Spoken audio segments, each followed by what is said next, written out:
नमस्कार दोस्तों। आज मैं करंट अफेयर्स का थर्ड लेक्चर ले रहा हूँ। पहला और दूसरा लेक्चर प्लेलिस्ट में डाल दिया गया है। अगर आप नहीं देखे तो जाके ज़रूर देखिए। एकदम 2023 और 24 का एक साल का पूरे करंट अफेयर्स का, मतलब इसमें 100 करके दो मैं पढ़ा दिया लेक्चर है, तीसरा लेक्चर है। और बीपीएससी अभी 3.0 का एग्ज़ाम होने वाला है 9, 16 और मार्च, और 1, 18 को कुछ को है। उसके बाद यूपीपीसी 17 मार्च को होने वाला है। तो आप लोग पढ़िए, इधर उधर भटकने से कोई फ़ायदा नहीं है। अगर आप लोग एकदम शिद्दत से पढ़िए। ज़िंदगी में जो आप पढ़ लेते हैं ना, वही आपके साथ रहता है। एक आपके माता पिता और एक जो आप पढ़ रहे हैं, और दूसरा कोई नहीं रहता है आपको। अगर बुरा वक्त आता है ना, कोई नहीं साथ, सब साथ छोड़ देता है। इसलिए इधर उधर करने से कुछ फ़ायदा नहीं मिलता है दोस्तों। सिर्फ दो ही चीज़ आपके साथ रहेगा, जो आप पढ़े हैं और एक आपके माता और पिता और भाई बहन। इसलिए आप लोग पढ़िए, बस ज़्यादा मैं नहीं बोलूँगा। देख लीजिए पहला क्वेश्चन आज का। निम्नलिखित में से सुमेलित करें। लेखक है ये, सुमेलित करें। देखिए, मुझे पहचानो, सूर्य, वाम सम, the midnight library, the hidden Hindu. मतलब इसका कौन है? तो मुझे पहचानो का संजीव कुमार होगा, पहला का। चौथा हो जाएगा सूर्य वाम सम का शिव शंकरी हो जाएगा, सूर्य वाम सम का शिव शंकरी। द मिडनाइट लाइब्रेरी का मैट हैंग हो जाएगा, पहला हो जाएगा। और द इंडियन हिंदू का तो अक्षत गुप्ता हो जाएगा। तो कौन सा हो जाएगा इनमें? ए बी सी है, तो बी हो जाएगा आंसर। तो देखिए, मुझे पहचानों का संजीव कुमार हो जाएगा, सूर्य वामसम का शिव शंकरी हो जाएगा, द मिडनाइट लाइब्रेरी का मैट हैंग हो जाएगा, और द हिडन हिंदू का अक्षत गुप्ता हो जाएगा। तो आपको एकदम देख लिए। उसके बाद हाल ही में केंद्र सरकार द्वारा वर्ष 2031-32 तक कितने मेगावाट का परमाणु ऊर्जा का लक्ष्य रखा गया है? हाल ही में केंद्र सरकार द्वारा वर्ष 2031-32 तक कितने मेगावाट का परमाणु ऊर्जा का लक्ष्य रखा गया है? तो 22,480 मेगावाट का रखा गया है। देखिए, केंद्र सरकार द्वारा वर्ष 2031-32 तक परमाणु ऊर्जा क्षमता का लक्ष्य मौजूदा 7480 मेगावाट से बढ़ाकर अब 22,480 मेगावाट किया गया है। याद रखिएगा, अच्छा क्वेश्चन है।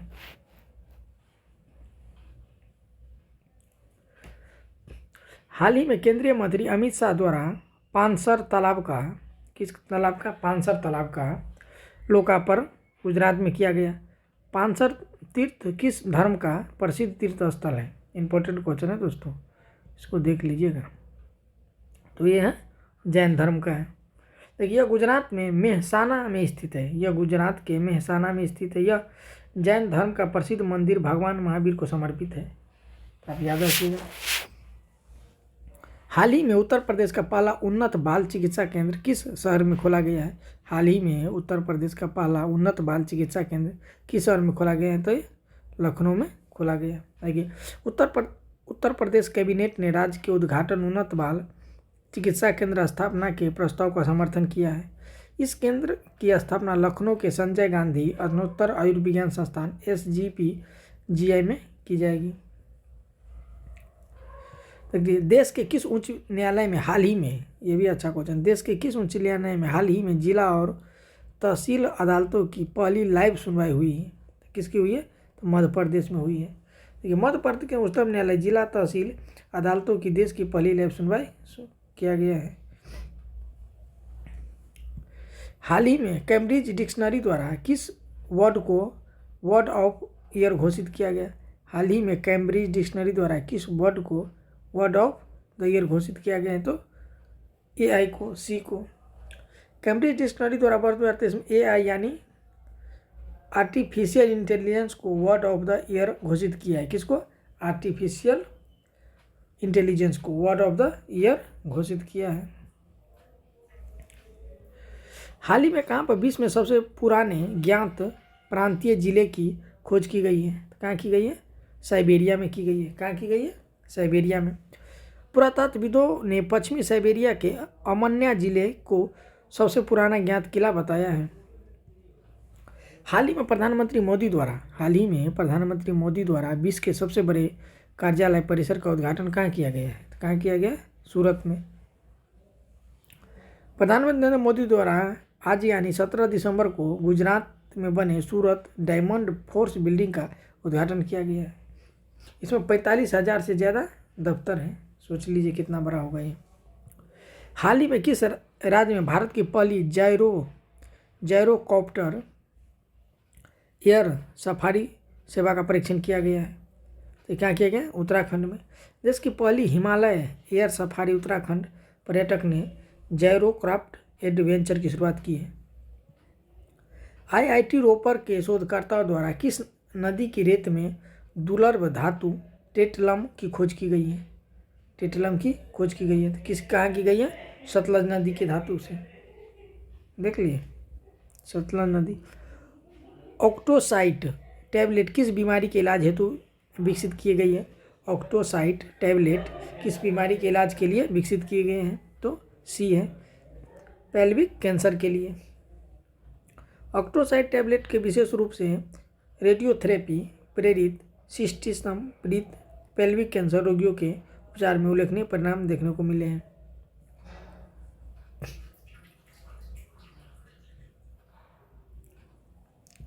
हाल ही में किस राज्य में अंतर्देशीय मछली पालन में शीर्ष राज्य का दर्जा प्राप्त किया है? तो उत्तर प्रदेश। हाल ही में राज्य ने अंतर्देशीय मछली पालन में शीर्ष राज्य का दर्जा प्राप्त किया। कौन? उत्तर प्रदेश किया है।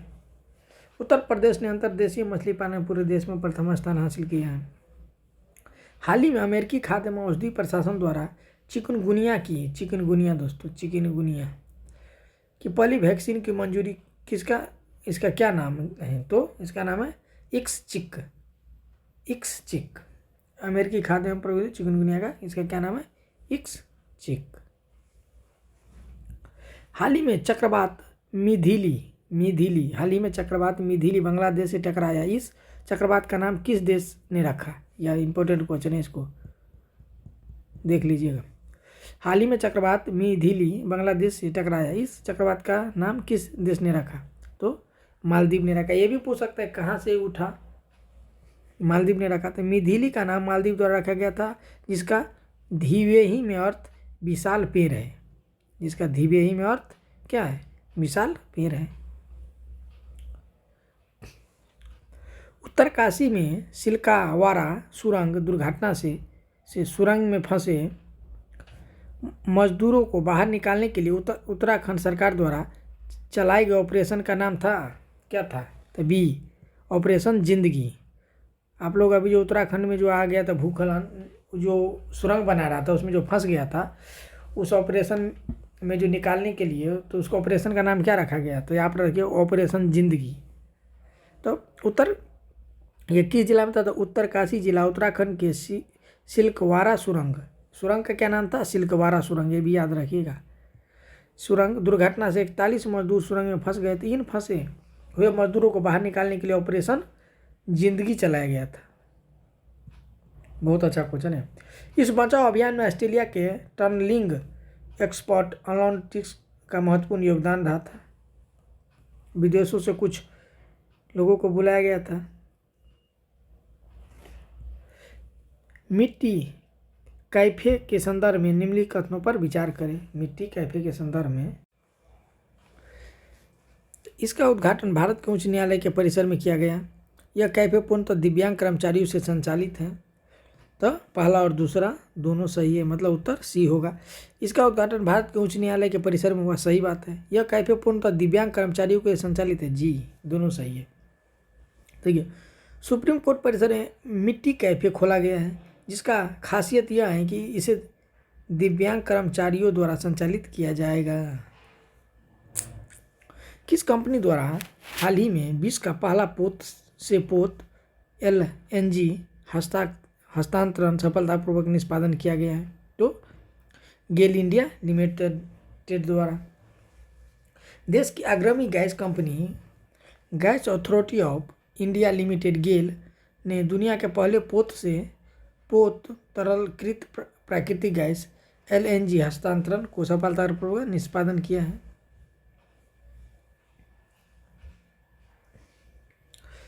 किस राज्य में विश्व के पहले 3D प्रिंटेड मंदिर का अनावरण किया गया है? तो तेलंगाना में। किस राज्य में विश्व के पहले 3D प्रिंटेड मंदिर का अनावरण किया गया? कहाँ किया गया? तेलंगाना में। विश्व में 3D प्रिंटेड मंदिर का अनावरण तेलंगाना में किया गया है। हाल ही में महाराष्ट्र सरकार द्वारा राज्य की पहली निर्यात प्रोत्साहन नीति घोषित की गई है। यह नीति किस वर्ष तक लागू होगी? तो 2027-28 में लागू होगी निर्यात प्रोत्साहन नीति। महाराष्ट्र में राज्य मंत्रिमंडल के निर्यात को बढ़ाने देने के लिए राज्य ने पहली निर्यात प्रोत्साहन नीति को मंजूरी दी है, यानी 2027-28 तक लागू की जाएगी और इससे लगभग राज्य में 25,000 करोड़ रुपए का निवेश होगा। हाल ही में चुनाव आयोग द्वारा चुनाव प्रबंधन के लिए कौन सा इन हाउस सॉफ्टवेयर विकसित किया गया है? एकदम इम्पोर्टेंट क्वेश्चन है, इसको देख लीजिएगा। इसको देखना ही नहीं, इसको याद भी करना है। तो कौन सा सॉफ्टवेयर विकसित किया गया? इनकोर, याद रखिए। कौन? इनकोर। भारत निर्वाचन आयोग ने इनकोर नामक सॉफ्टवेयर के माध्यम से संपूर्ण अभ्यर्थी और निर्वाचन प्रबंधन के लिए इन हाउस सॉफ्टवेयर तैयार किया है। हाल ही में पुराने संसद भवन का नाम बदलकर क्या रख दिया गया है? ये तो याद ही होगा आप लोग, संविधान सदन। हाल ही में पुराने संसद भवन का नाम बदलकर क्या रख दिया गया है? तो संविधान सदन। याद रखिएगा, ये भी इम्पोर्टेंट क्वेश्चन है, ये सब क्वेश्चन पूछ देता है। संविधान सदन। देखिए, पुराने संसद भवन को संविधान, नया संसद भवन बन गया है, आप लोगों को पता होगा। मोदी जी ने उद्घाटन किया था, जिसमें आपको पता होगा जो उसका पुराने संसद भवन को संविधान सदन नाम दिया गया है। राज्यसभा सभापति जगदीप धनखड़ और लोकसभा स्पीकर ओम बिरला, पीएम मोदी ने यह नाम रखने का सुझाव दिया था। तो सुझाव किसने दिया था? इतना इम्पोर्टेंट इसमें तो नहीं है, लेकिन आप इतना तो याद रखिएगा कि किसको नाम बदल के क्या कर दिया गया? तो संविधान सदन कर दिया गया। हाल ही में कैलिकोस्कोटा टीका किस बीमारी के उपचार के लिए विकसित किया गया है? तो कोकीन और क्रैक की लत के लिए। कोकीन और क्रैक की लत के लिए। हाल ही में किस CSIR द्वारा विकसित पहले स्वदेशी ई ट्रैक्टर का नाम क्या रखा गया है? तो CSIR प्राइम ET11 पहला हो जाएगा। किस राज्य का महिला पुलिस थाना ISO, किस राज्य का महिला पुलिस थाना ISO 9001/2015 प्रमाण पत्र से सम्मानित होने वाला भारत के पहला पुलिस थाना बन गया है? तो मध्य प्रदेश का बन गया है, मध्य प्रदेश का बन गया है। अक्टूबर 2023 में मध्य प्रदेश की राजधानी भोपाल में स्थित महिला थाने को ISO प्रमाण पत्र प्रदान किया गया था। ISO प्रमाण पाने वाला यह देश का पहला महिला थाना बन गया है। कौन सा महिला बन गया? तो मध्य प्रदेश का। इसे इतना ISO प्रमाण से सम्मानित किया गया है।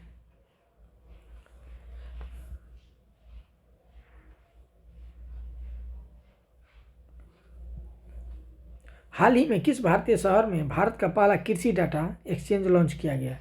हाल ही में किस भारतीय शहर में भारत का पहला कृषि डाटा एक्सचेंज लॉन्च किया गया? कहाँ किया गया? हैदराबाद में। याद रखिएगा, तेलंगाना ने हैदराबाद में भारत का पहला एग्री डेटा एक्सचेंज प्लेटफॉर्म शुरू किया गया है। तेलंगाना के IT और इंडस्ट्री मंत्री KT रामाराव ने कहा कि भारत का पहला एग्री डेटा एक्सचेंज और agri data management framework ADF पर डिस्कस की गई है। केंद्रीय रक्षा मंत्री ने राष्ट्रीय सुरक्षा के लिए साइबर हमलों से सुरक्षित हेतु माइक्रोसॉफ्ट विंडोज सॉफ्टवेयर के स्थान पर कौन सा स्वदेशी ऑपरेशन सिस्टम का उपयोग करने की मंजूरी दी है? कौन सा दी है? माया। कौन सा दी है? माया। भारत के रक्षा मंत्रालय ने सॉफ्टवेयर ऑपरेटिंग सिस्टम को 6 महीने के भीतर भारतीय सरकारी एजेंसियों द्वारा स्थानीय स्तर पर विकसित उबुंटू आधारित ऑपरेशन सिस्टम माया से बदलने का निर्णय लिया है। हाल ही में वर्ल्ड स्किल इंटरनेशनल द्वारा आयोजित विश्व कौशल प्रतियोगिता में भारत ने कौन सा स्थान हासिल किया है? तो 11वां। हाल ही में वर्ल्ड स्किल इंटरनेशनल द्वारा आयोजित विश्व कौशल प्रतियोगिता में भारत ने 11वां स्थान हासिल किया है। हाल ही में कौन सा रेलवे स्टेशन FSSAI द्वारा eat right eat right station प्रमाण पत्र प्राप्त करने वाला पूर्वोत्तर भारत का पहला रेलवे स्टेशन बन गया। कौन बन गया? गुवाहाटी, याद रखिएगा। कौन बन गया? गुवाहाटी। विश्व का पहला मीथेन ईंधन वाला अंतरिक्ष रॉकेट किस देश द्वारा लॉन्च किया गया है? किस देश द्वारा लॉन्च किया गया है? तो यह चीन द्वारा लॉन्च किया गया है। चीन ने बुधवार को दुनिया के पहले मीथेन लिक्विड ऑक्सीजन रॉकेट के कक्षायान सफलतापूर्वक लॉन्च कर दिया है। इस कदम से चीनी निजी अंतरिक्ष कंपनी ने अपने नेक्स्ट जनरेशन के लॉन्च व्हीकल को सफलतापूर्वक अंतरिक्ष में भेजने में अमेरिकी प्रतिद्वंदी स्पेस एक्स को पछाड़ दिया।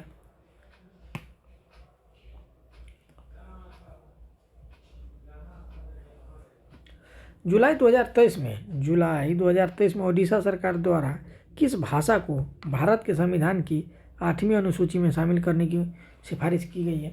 जुलाई 2023 में ओडिशा सरकार द्वारा किस भाषा को भारत के संविधान की 8वीं अनुसूची में शामिल करने की सिफारिश की गई है? तो कुई को। किसको की गई है? कुई को। ओडिशा राज्य मंत्रिमंडल ने भारत के संविधान की 8वीं अनुसूची को कुई भाषा को शामिल करने की सिफारिश करने के प्रस्ताव को मंजूरी दे दी है। कुई एक दक्षिण पूर्वी द्रविड़ भाषा है जो कांध समुदाय द्वारा बोली जाती है। किसके द्वारा? कांध समुदाय के द्वारा यह बोली जाती है। हाल ही में निम्नलिखित में से देश संयुक्त राष्ट्र सुरक्षा परिषद के नए अस्थायी सदस्य बने हैं। कौन बने? पहला, दूसरा और तीसरा। तो कोरिया बना है, युगाना बना है, अल्जीरिया बना है। तो तीनों बना है। जून 2023 में इस परिषद के 5 नए अस्थायी सदस्य चुने गए, जिसमें अल्जीरिया, युगाना, कोरिया, गणराज्य सिएरा लियोन और स्लोवेनिया। तो याद रखिएगा आप लोग, इंपॉर्टेंट क्वेश्चन है। हाल ही में देश का पहला राष्ट्रीय बांध सुरक्षा केंद्र कहाँ स्थापित किया गया है? हाल ही में देश का पहला राष्ट्रीय बांध सुरक्षा केंद्र कहाँ स्थापित किया गया है? कहाँ किया गया है? जयपुर में। मई 2023 में जयपुर राजस्थान के मालवीय राष्ट्रीय प्रौद्योगिकी संस्थान MNIT में देश का पहला राष्ट्रीय बांध सुरक्षा केंद्र स्थापित किए जाने की घोषणा की गई है। हाल ही में कौन सा राज्य भारत का पहला पूर्ण रूप से ई शासित राज्य बना है? हाल ही में भारत का कौन सा पहला राज्य पूर्ण रूप से ई शासित राज्य बना है? तो केरल बना है। केरल के मुख्यमंत्री ने राज्य को देश में प्रथम पूरी तरह से ई शासित राज्य घोषित किया। फ्रेंच ओपन 2023 के उप विजेता केप्सरूर किस देश के खिलाड़ी है? केप्सरूर किस देश के खिलाड़ी है? तो ये नॉर्वे के खिलाड़ी है। फ्रेंच ओपन 2023 पुरुष एकल के विजेता नोवाक जोकोविच सर्बिया और केप्सरूर नॉर्वे देश के हैं। देखिए, खेल से फ्रेंच, विंबलडन, US ओपन ये सब पूछ देता है, तो आप एक बार इसको देख के जाइएगा।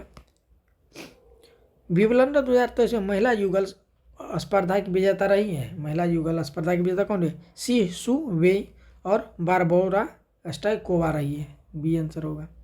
सी सू वेई और बारबोरा स्टोइकोवा विंबलडन 2023 की महिला युगल की विजेता रही है। तो आप याद रखिएगा इसको।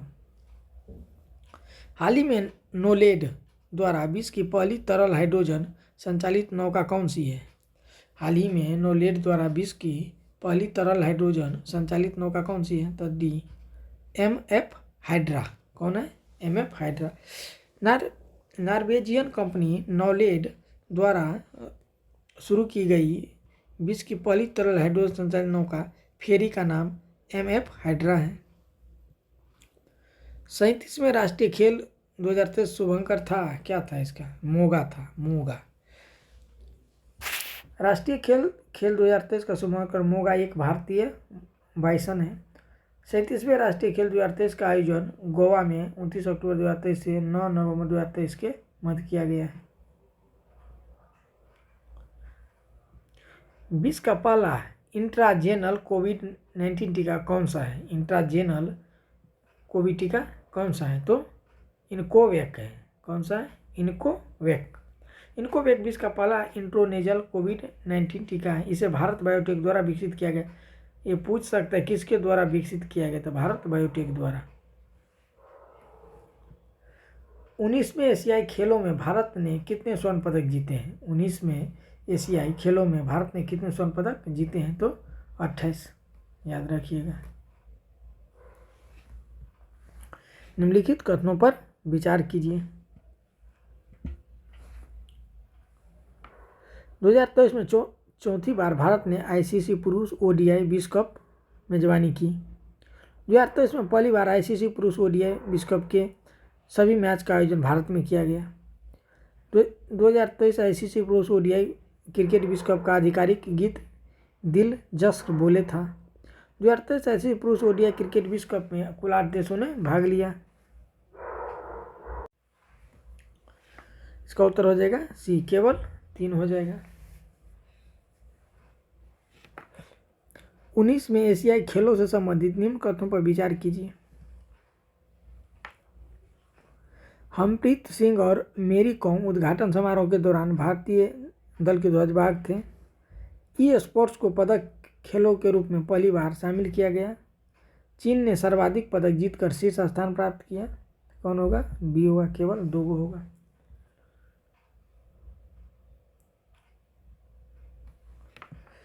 सोलहवीं इंडियन प्रीमियर लीग 2023 में कौन सी टीम उपविजेता रही? कौन सी टीम रही थी? गुजरात टाइटंस। कौन सी रही थी? गुजरात टाइटंस। आईसीसी विश्व टेस्ट चैंपियन 2021 से 23 के फाइनल मैच का आयोजन किस स्टेडियम में हुआ था? ये हुआ था द ओवल में। आईसीसी विश्व टेस्ट चैंपियन 2021-23 के फाइनल मैच का आयोजन लंदन स्थित द ओवल क्रिकेट स्टेडियम में जून 2023 में किया गया, जिसमें ऑस्ट्रेलिया विजेता और भारत उपविजेता रहा था। तो याद रखिएगा।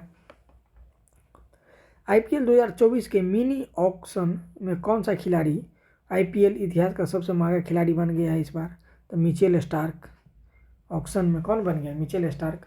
आईपीएल 2024 के लिए हुई मिनी ऑक्शन में ऑस्ट्रेलिया के तेज गेंदबाज मिचेल स्टार्क के नाम इस आईपीएल इतिहास सबसे बोली लगाने वाली बन गई है। उत्तर प्रदेश के किन शहरों में खेलो इंडिया यूनिवर्सिटी गेम 2022 का आयोजन किया गया था? कहाँ किया गया था? तो वाराणसी में, लखनऊ में भी, गोरखपुर में, नोएडा में, चारों जगह किया था। तो डी हो जाएगा आंसर इसका। कहाँ कहाँ किया गया था? वाराणसी, लखनऊ, गोरखपुर एवं नोएडा में। तो चारों आंसर हो जाएगा। फरवरी 2023 में संपन्न खेलो इंडिया शीतकालीन खेलों में उत्तर प्रदेश ने कितने स्वर्ण पदक जीते थे? तो 0, एक भी नहीं जीत पाए थे।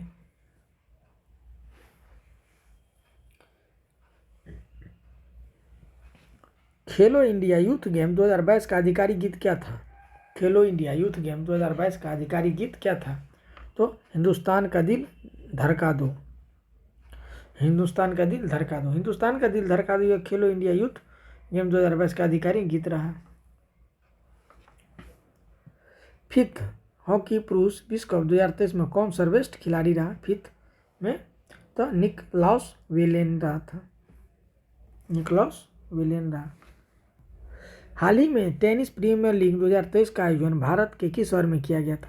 हाल ही में टेनिस प्रीमियर लीग 2023 का आयोजन भारत के किस शहर में किया गया था? तो पुणे में किया गया था। टेनिस प्रीमियर लीग 2023 का आयोजन दिसंबर 2023 में पुणे, महाराष्ट्र में किया गया था। कौन सा टीम रणजी ट्रॉफी 2022-23 की विजेता रही थी? तो सौराष्ट्र रही थी। सौराष्ट्र मतलब गुजरात में। सौराष्ट्र रणजी ट्रॉफी 2022 विजेता और बंगाल विजेता रही थी। सैयद मुश्ताक अली ट्रॉफी किस खेल से संबंधित है? सैयद मुश्ताक अली ट्रॉफी किस खेल से संबंधित है? तो क्रिकेट से है। 10 में हॉकी महिला जूनियर विश्व कप 2023 में भारत कौन से स्थान पर रहा था? तो सी, 9वें स्थान पर रहा था। डेनिस कप फाइनल 2023 का आयोजन कहाँ किया गया था? डेनिस कप फाइनल 2023 का आयोजन कहाँ किया गया? तो स्पेन में किया गया था। डेनिस कप फाइनल 2023 का आयोजन मालागा स्पेन में किया गया था। मालागा स्पेन में। ये भी पूछ सकता है कि कहाँ किया, स्पेन में किस जगह पे, स्पेसिफिक जगह का नाम पूछ दिया जाए कभी कभी। तो मालागा स्पेन में किया गया था। दोस्तों, आप लोगों को एक सुनहरा मौका है कि आप शिक्षक बनिए। 87,000 वैकेंसी आएगा। यूपीपीसीएस प्री पास कीजिए, शिद्दत से पढ़िए। इतना बड़ी वैकेंसी अब टीचर में तो शायद 3 बार अभी वैकेंसी आ गई है। 3.0 अभी चल रही है। अब 4 आएगी कि कब आएगी उसकी तो कोई पता नहीं है, लेकिन अभी तो फिलहाल आई है। इसलिए आप लोग पढ़िए और अपना रिजल्ट सुनिश्चित कीजिए। अभी मौका है जो लोग भी बीएड किए हुए। सुल्तान ऑफ जोहर कप 2023 का आयोजन मलेशिया में किया गया? यह किस खेल से संबंधित है? तो सी से, हॉकी से। सुल्तान जोहर कप हॉकी प्रतियोगिता 2023 में जर्मनी विजेता और ऑस्ट्रेलिया विजेता रहा।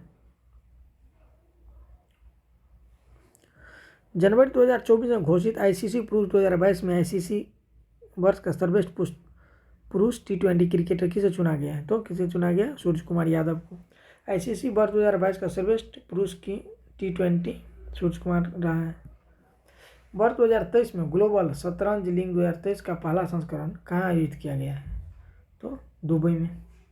वर्ष 2023 में ग्लोबल शतरंज लीग 2023 का पहला संस्करण दुबई में आयोजित किया गया है। क्लाइमेट कप 2023 से संबंधित निम्नलिखित कदमों पर विचार करें।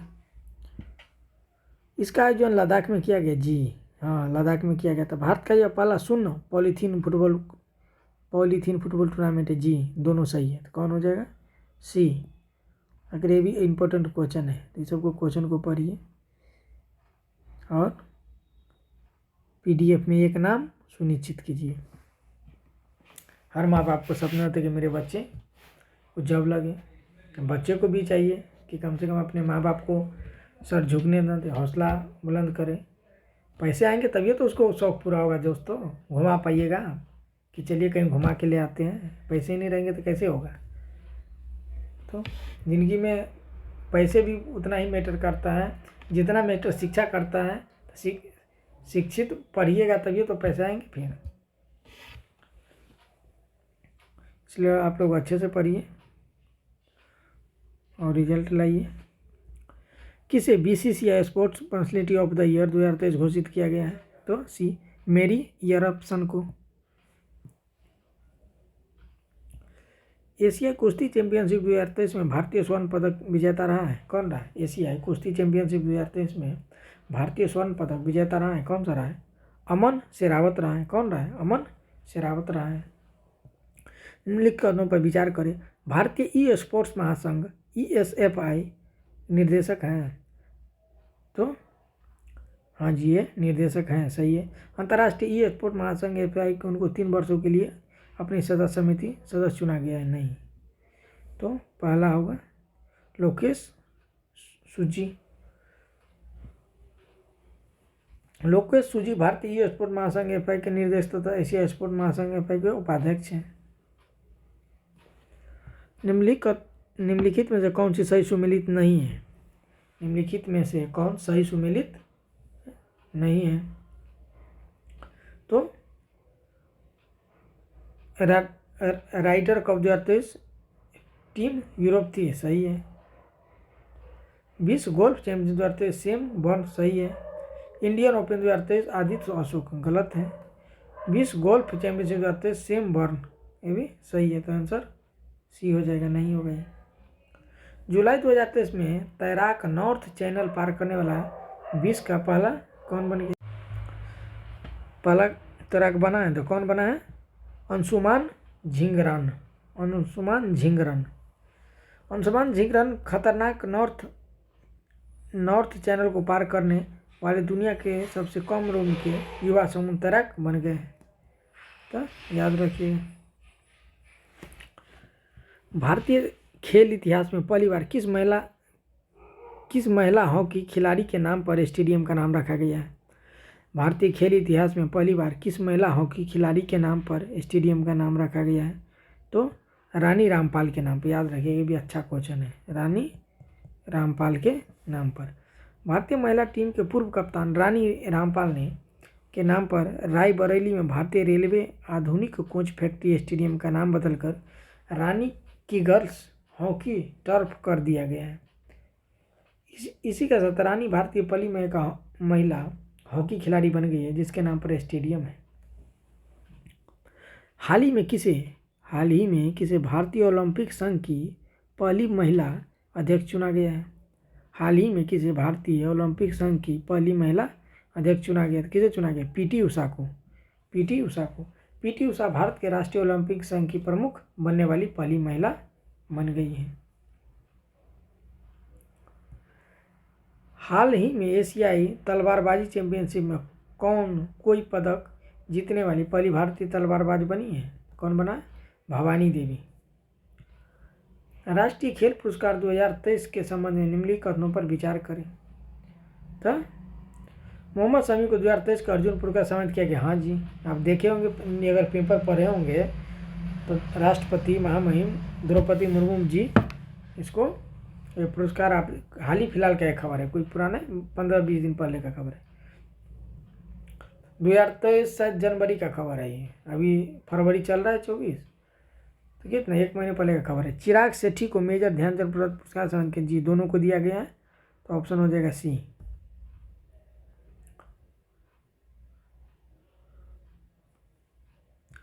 हाल ही में खबरों में रहे जियानी इन्फेंटिनो किसके अध्यक्ष के रूप में निर्वाचित हुए हैं? तो फीफा के अध्यक्ष के रूप में किसे निर्वाचित करे?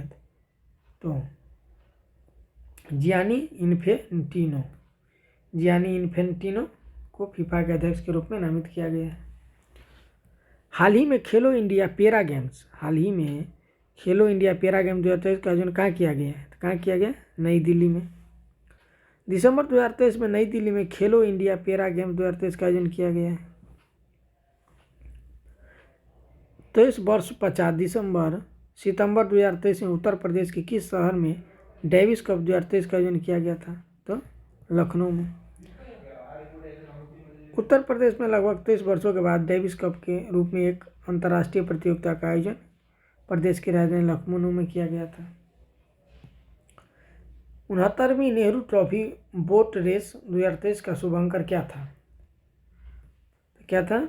नौकायानकर्ता एक नन्हा हाथी। नौकायानकर्ता 69वीं नेहरू ट्रॉफी बोट रेस 2023 का शुभंकर क्या था? याद रखिएगा, अच्छा क्वेश्चन है। तो नौकायानकर्ता एक नन्हा हाथी। 69 नेहरू ट्रॉफी बोट रेस 2023 का आयोजन पुन्नमदा झील केरल में, आप जानते हैं नौकायान के जो खेल होता है केरल में ही जाता है, किस में हुआ था? पुन्नमदा झील में हुआ था, याद रखिएगा। 12 अगस्त 2023 को किया गया। इसका शुभंकर नौकायान करता एक नन्हा हाथी, जिसको आपको याद रखना है, अच्छा क्वेश्चन है।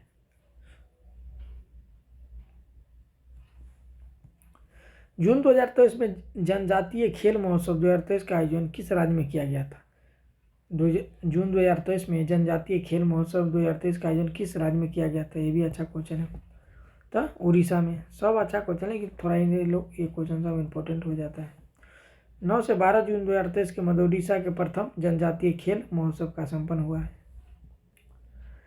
33वें ग्रीष्मकालीन ओलंपिक खेल 2024 कहाँ आयोजित होगा? तो सी, पेरिस में होगा। 33वें ग्रीष्मकालीन ओलंपिक 2024 का आयोजन फ्रांस में होगा, फ्रांस की राजधानी पेरिस में। निम्नलिखित में से किस भारतीय खिलाड़ी की वर्ष 2023 में MCC की आजीवन सदस्यता प्रदान की गई है? MCC की आजीवन सदस्यता प्रदान की गई है। किसको की गई है? तो सुरेश रैना को, मिताली राज को, युवराज सिंह को और झूलन गोस्वामी को, मतलब डी होगा, चारों को दिया गया दोस्तों MCC।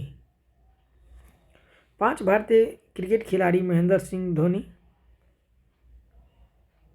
इसमें 4 ही को नाम दिया है, धोनी नहीं है, धोनी को भी दिया गया। महेंद्र सिंह धोनी, युवराज सिंह, सुरेश रैना, मिताली राज और झूलन गोस्वामी। झूलन गोस्वामी दोस्तों ये महिला क्रिकेट टीम का मेंबर है, मतलब खेलती है, जो भी संन्यास ले लिए ये, हाँ ये संन्यास ले लिया।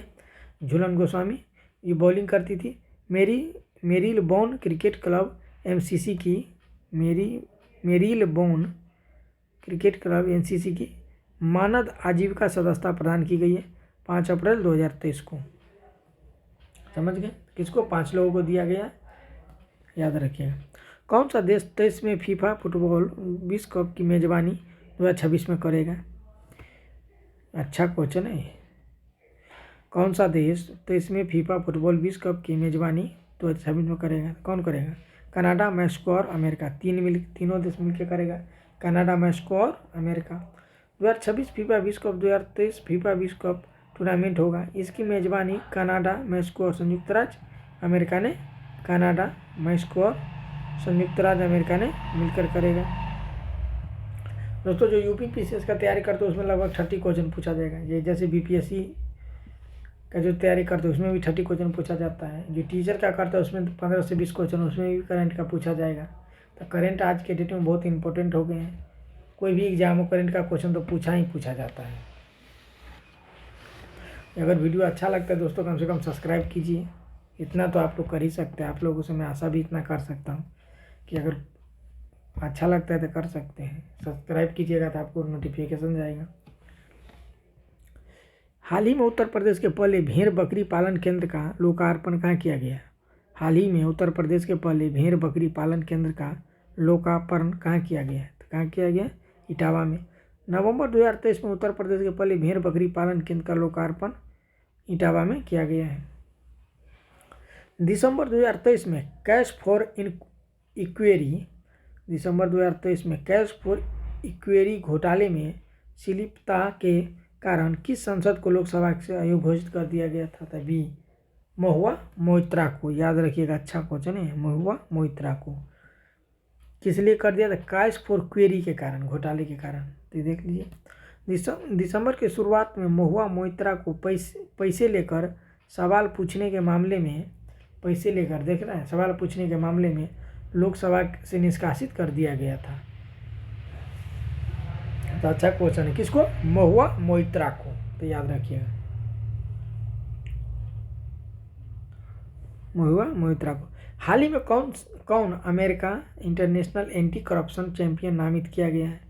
हाल ही में कौन अमेरिका द्वारा इंटरनेशनल एंटी करप्शन चैंपियन नामित किया गया है? कौन किया गया? निखिल डे किया गया। उत्तर प्रदेश का पहला ग्लास स्काई वॉक कहाँ बनाया जा रहा है? उत्तर प्रदेश का पहला ग्लास स्काई वॉक कहाँ बनाया जा रहा है? तो कहाँ बनाया जा रहा है? चित्रकूट में बनाया जा रहा है। विश्व के पहले पोर्टेबल अस्पताल किस परियोजना के अंतर्गत निर्मित किया गया है? याद रखिएगा क्वेश्चन, यही क्वेश्चन से तो आएगा।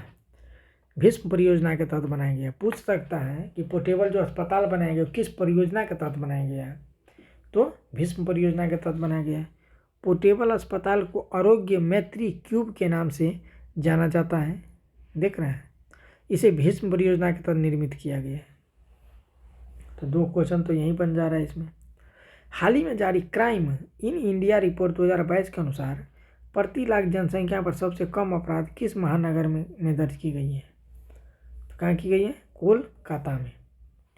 महानगरों में प्रति लाख जनसंख्या पर सबसे कम संज्ञेय अपराध दर्ज करते हुए कोलकाता लगातार तीसरे वर्ष का सबसे सुरक्षित शहर बनकर उभरा है। ऑपरेशन चक्र 2 नामक अभियान किस संस्था द्वारा चलाया गया है? तो केंद्रीय जांच ब्यूरो द्वारा चलाया गया है। ऑपरेशन चक्र 2 नामक अभियान किस संस्था द्वारा चलाया गया? तो केंद्रीय जांच ब्यूरो द्वारा चलाया गया है। भारतीय केंद्रीय जांच ब्यूरो सीबीआई ने अंतर्राष्ट्रीय संगठित साइबर सक्षम वित्तीय अपराधों पर नकेल कसने के लिए ऑपरेशन चक्र 2 शुरू किया गया है। भारत के गृह मंत्री ने समाओ शहीद स्मारक एवं पुस्तकालय का उद्घाटन किया। यह स्मारक किस क्रांति से संबंधित है? तो यह 1857 के क्रांति से संबंधित है। हाल ही में द्वितीय विश्व युद्ध संग्रहालय का उद्घाटन अरुणाचल प्रदेश में किस नाम से किया गया है? तो द हम्प के नाम से किया गया है। हाल ही में कौन सा स्थान भारत का पहला हरित ऊर्जा पुरातत्व स्थल बना है?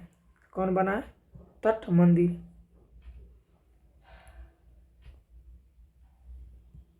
प्रधानमंत्री नरेंद्र मोदी ने 2 अक्टूबर 2023 को राजस्थान दौरे पर किस ऐतिहासिक मंदिर का दौरा किया था? प्रधानमंत्री नरेंद्र मोदी ने 2 अक्टूबर 2023 को राजस्थान दौरे पर किस ऐतिहासिक मंदिर का दौरा किया था? किसका किया था? सावरिया सेठ मंदिर का। किसका किया था? सावरिया सेठ मंदिर का। प्रधानमंत्री ने 2 अक्टूबर को राजस्थान दौरे पर सावलिया सेठ मंदिर में दर्शन किए। कौन सा राज्य देश का दूसरा राज्य बना जिसने जाति आधारित सर्वेक्षण कराने की घोषणा की है? तो राजस्थान। पहला कौन है दोस्तों? बिहार है, याद रखिएगा। कौन सा राज्य देश का दूसरा राज्य बना जिसने जाति आधारित सर्वेक्षण कराने की घोषणा की है? तो राजस्थान अभी किया है। अभी बिहार में 75% आरक्षण लागू कर दिया गया, जाति आधारित जनगणना की है। जिस जाति को जिसकी जितनी आबादी है उसी हिसाब से आरक्षण दिया गया अभी बिहार में। ये भी एक प्रकार से सही है, जिसका जितना आबादी है उतना आरक्षण ले लो भाई। आरक्षण का झगड़ा ही खत्म हो जाएगा अगर पूरे इंडिया में ऐसा कर दिया जाए। तो जो आरक्षण के लिए सब मार करते हैं, जिसकी जितनी है हर जाति अपना अपना ले लो, बात खत्म है। राजस्थान राज्य पूरे देश का दूसरा राज्य बना है जिसे 7 अक्टूबर 2023 को जाति आधारित सर्वेक्षण कराने की घोषणा की है। स्वच्छ भारत मिशन ग्रामीण चरण 2 के तहत किस राज्य को 100% ODF प्लस का दर्जा प्राप्त हुआ है? 100+ ODF तो किसे प्राप्त हुआ है? उत्तर प्रदेश को। उत्तर प्रदेश ने स्वच्छ भारत मिशन ग्रामीण चरण 2 के तहत एक बड़ी उपलब्धि प्राप्त की है। हाल ही में इजराइल ने फिलिस्तीन के आतंकी समूह हमास के खिलाफ कौन सा ऑपरेशन प्रारंभ किया है? हमास के खिलाफ कौन सा ऑपरेशन प्रारंभ किया? तो ऑपरेशन आयरन स्क्वाड्स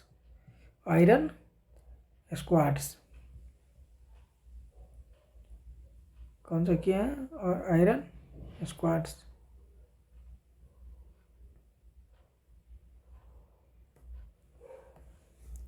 अक्टूबर 2023 में विश्व सड़क कांग्रेस का आयोजन कहाँ किया गया? अक्टूबर 2023 में विश्व सड़क कांग्रेस का आयोजन कहाँ किया गया है? तो प्रांग में। विश्व सड़क कांग्रेस 2 से 6 अक्टूबर 2023 को प्रांग चेक गणराज्य में इनोवेशन सेंटर में आयोजित किया गया है। हाल ही में किस देश द्वारा मिनटमैन 3 मिसाइल का सफलतापूर्वक परीक्षण किया गया है? तो डी, अमेरिका द्वारा किया गया है। नवंबर 2023 में संपूर्ण सूचकांक किस संस्था द्वारा लॉन्च किया गया है? तो सिडबी द्वारा। किसके द्वारा? सिडबी द्वारा लॉन्च किया। सिडबी जो कोटा MSME आर्थिक गतिविधियां सूचकांक जारी करता है। वैश्विक रेटिंग एजेंसी S&P ग्लोबल के अनुसार भारत किस वर्ष तक विश्व की तीसरी सबसे बड़ी अर्थव्यवस्था बन जाएगी? तो कब बन जाएगी? 2030 तक। हाल ही में कौन सा देश लिम्फेटिक फाइलेरियासिस का उन्मूलन करने वाला देश बन जाएगा? कौन बन जाएगा? लाओ PDR, याद रखिएगा। अब ऐसी क्वेश्चन पूछता है। 17 अक्टूबर 2023 को लाओ PDR अब बांग्लादेश के बाद 2023 में लिम्फेटिक फाइलेरियासिस LF को खत्म करने वाला दूसरा देश बन गया है। हाल ही में जारी वैश्विक रिमोट वर्क सूचकांक 2023 कितने देश शामिल थे इसमें? तो 108 देश शामिल थे इसमें। अक्टूबर 2023 में यूरोपीय साइबर सुरक्षा कंपनी नार्डलेयर द्वारा ग्लोबल रिमोट वर्क इंडेक्स जारी किया गया है। इस इंडेक्स में कुल 108 देशों को स्थान दिया गया है। इन 108 देशों के भारत की रैंक 64वीं है। हाल ही में किसे केरल सर्वोच्च न्यायालय पुरस्कार केरल के सर्वोच्च नागरिक पुरस्कार केरल ज्योति के लिए चुना गया है? केरल ज्योति के लिए चुना गया किसे दिया है? टी पद्मनाभन को। देखिए, साहित्य क्षेत्र में उनके उल्लेखनीय कार्य के लिए टी पद्मनाभन को केरल ज्योति पुरस्कार से सम्मानित किया गया। यह पुरस्कार की स्थापना वर्ष 2021 में की गई थी। तो अच्छा क्वेश्चन, याद रखिएगा। हाल ही में भारतीय वायुसेना ने S-400 एयर डिफेंस सिस्टम को क्या नाम दिया है? अच्छा क्वेश्चन है, याद रखिएगा। यही सब क्वेश्चन आने वाला है। हाल ही में भारतीय वायुसेना ने S-400 किसे खरीदा था? याद रखिएगा, रूस से खरीदा था। किसे खरीदा था इसने? भारत ने इसको रसिया से लिया था। एयर डिफेंस सिस्टम को क्या नाम दिया था? सुदर्शन। रसिया से कुछ और नाम करके तो यहाँ पे नाम चेंज कर दिया जाता है। तो अब 100 नंबर क्वेश्चन है दोस्तों, आज का अंतिम क्वेश्चन है। 1 से लेकर 100 तक क्वेश्चन है। पहला दूसरा वीडियो में पढ़ा दिया, उसमें भी 100 क्वेश्चन करा दिया। और नहीं देखे तो जाकर प्ले लिस्ट में देखिए आप, उसमें भी अच्छे अच्छे क्वेश्चन है। इसी तरीके से 500-600 क्वेश्चन का अगर 5-6 वीडियो आएगा उसमें, इसमें आपको 500-600 क्वेश्चन करा दिया जाएगा। लमसम इसी से आपको टकरा जाएगा। नमो ड्रोन दीदी योजना के संबंध में निम्नलिखित कथनों पर विचार करें। यह एक केंद्रीय क्षेत्र की योजना है। हाँ जी, सही है। इस योजना के तहत केंद्र सरकार 15,000 चयनित महिला स्वयं सहायता समूहों को ड्रोन प्रदान करेगी। हाँ जी, सही बात है। तो कौन सा सी हो जाएगा? दोनों सही है। देखिए, नमो ड्रोन दीदी योजना के तहत महिलाओं को ड्रोन उड़ाने, डेटा संश्लेषण और ड्रोन के रखरखाव के बारे में ट्रेनिंग दी जाएगी। यह केंद्रीय क्षेत्र की योजना है, मतलब भारत सरकार की योजना है। इस पहल का उद्देश्य कृषि में क्रांति लाने के लिए ग्रामीण महिलाओं को सशक्त बनाने के लिए 15,000 महिलाओं का नेतृत्व करने वाले समूह SHG को ड्रोन प्रदान करना है। दोस्तों, तो आप लोग में इसी तरीके से मेहनत कीजिए और देखिए वीडियो और पढ़िए। BPSC जो टीचर है उसमें अच्छे से तैयारी कीजिए और अपना जॉब सुनिश्चित कीजिए। UPPSC एस्पिरी है, 70 BPSC जो 30 सितंबर को प्रस्तावित है वो दीजिए। अभी RO का एग्ज़ाम आने वाला है, फिर से जो कैंसिल हो गया है तो उसका एग्ज़ाम आने वाला है। UP पुलिस कैंसिल हुआ, उसका एग्ज़ाम आने वाला है। तो हर एग्ज़ाम में काम करेगा। तो आप लोग शिद्दत से पढ़िए। अपने माता पिता को आप पे गर्व होनी चाहिए कि आप ऐसा कोई काम न करें जिसे किसी को भी शर्मिंदा होना पड़े। अच्छे काम कीजिए, मन लगा के पढ़िए। दुनिया में कुछ नहीं है दोस्तों, कुछ भी है तो आप पढ़िएगा वही है या तो आपके परिवार है, बस यही सोचिए। और समाज सेवा तो लगा रहता है, ये सब एक अलग मैटर होता है। तो आज के लिए इतना ही।